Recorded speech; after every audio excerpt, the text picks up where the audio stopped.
ഒരു കാലത്ത് കടുത്ത ദാരിദ്ര്യത്തിൽ കഴിഞ്ഞിരുന്ന യുവ ദമ്പതികളായിരുന്നു ജിമ്മും ഡെല്ലയും.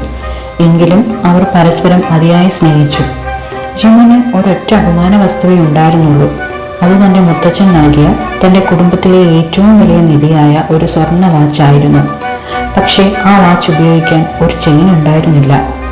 കടുത്ത ദാരിദ്ര്യത്തിലായിരുന്നതുകൊണ്ട് തന്നെ ഒരു തുണിക്കഷ്ണം കൊണ്ടാണ് അവർ അത് ഉപയോഗിച്ചിരുന്നത്. ഡെല്ലയ്ക്കാകട്ടെ അവളുടെ സൗന്ദര്യത്തിന്റെ പ്രതീകമായ നീണ്ട മനോഹരമായ മുടിയായിരുന്നു. വിവാഹ വാർഷികം വന്നു. പരസ്പരം സമ്മാനം നൽകാൻ അവരുടെ കയ്യിൽ ഒട്ടും പണമുണ്ടായിരുന്നില്ല.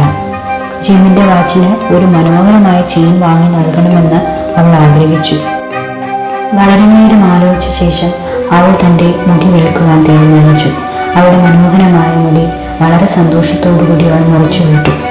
ആ പണം കൊണ്ട് ജിമ്മിന് അതിമനോഹരമായ ഒരു ചെയിൻ വാങ്ങി. തന്റെ പ്രിയപ്പെട്ടവന് വേണ്ടി അവൾ കാത്തിരുന്നു. ആ വാർഷിക ദിവസത്തിൽ ഉപജീവന മാർഗത്തിന് ശേഷം വീട്ടിലെത്തിയ ജിമ്മ് ഡെല്ലയെ കണ്ട് അമ്പരന്നു.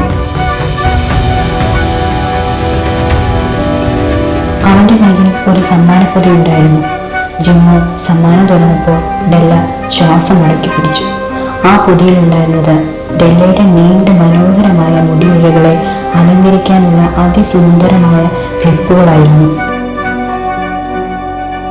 അവർ രണ്ടുപേരും പരസ്പരം നോക്കി. സമ്മാനങ്ങൾ ഇപ്പോൾ അവർക്ക് ഉപയോഗശൂന്യമായിരുന്നു. ജിമ്മ നിറമണ്ണുകളോടെ അവളെ ചേർത്ത് പിടിച്ചു പറഞ്ഞു, ഡെല്ല, നീ എനിക്ക് വേണ്ടി നിന്റെ സൗന്ദര്യമാണ് ത്യജിച്ചത്. നമ്മുടെ സ്നേഹം ഈ ലോകത്തിലെ ഏത് നിധിയേക്കാളും വിലപ്പെട്ടതാണ്. എല്ലാ ഭൗതിക നിധികളും നഷ്ടപ്പെട്ടപ്പോഴും അവർ പരസ്പരം നൽകിയ സ്നേഹത്തിന്റെയും ത്യാഗത്തിന്റെയും സമ്മാനം എക്കാലത്തും നിലനിൽക്കുന്നതാണ്.